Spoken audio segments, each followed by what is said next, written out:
भगवान विष्णू 4 महिन्यांसाठी निद्रेत का जातात आणि आषाढी एकादशीला इतकं विशेष महत्त्व का आहे, याचं उत्तर आजच्या या व्हिडिओमध्ये जाणून घेऊयात. श्री स्वामी समर्थ. नमस्कार मित्रांनो, आपल्या सर्वांचं मनपूर्वक स्वागत आहे. आज आपण हिंदू धर्मातील अत्यंत पवित्र आणि भक्तिमय सण देवशयनी म्हणजेच आषाढी एकादशी याविषयी संपूर्ण माहिती जाणून घेणार आहोत. तुम्हाला माहित आहे का, याच दिवशी भगवान श्री विष्णू 4 महिन्यांसाठी योग निद्रेत जातात आणि याच दिवसापासून चातुर्मासाची सुरुवात होते. म्हणूनच या एकादशीला अत्यंत विशेष महत्त्व प्राप्त झाले आहे. चला तर मग जाणून घेऊया देवशयनी एकादशीचे महत्त्व. देवशयनी एकादशी ही आषाढ महिन्याच्या शुक्ल पक्षातील एकादशीला साजरी केली जाते. महाराष्ट्रात हा दिवस विठ्ठल भक्तांसाठी विशेष महत्त्वाचा असतो. लाखो वारकरी अनेक दिवस पायी चालत पंढरपूरमध्ये विठ्ठल रुक्मिणीच्या दर्शनासाठी येतात. या दिवशी भगवान विष्णू क्षीरसागरात शेषनागावर योगनिद्रा धारण करतात, अशी धार्मिक श्रद्धा आहे.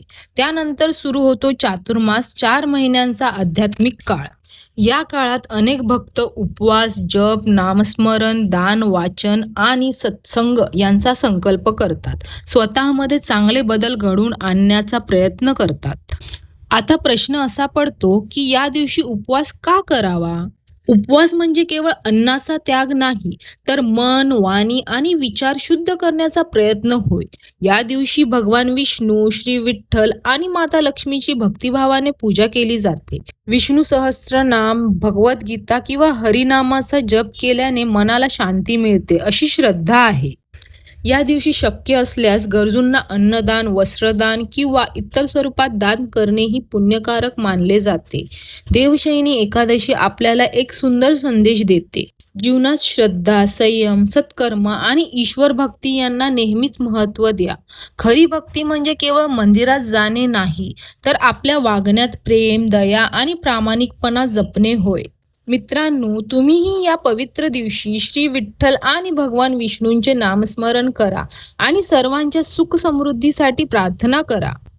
जर हा व्हिडिओ तुम्हाला आवडला असेल तर व्हिडिओला लाईक करा, आपल्या मित्रपरिवारासोबत शेअर करा आणि अशाच धार्मिक व प्रेरणादायी माहितीसाठी आपल्या स्वामी माझा आधार चॅनलला नक्की सबस्क्राईब करा.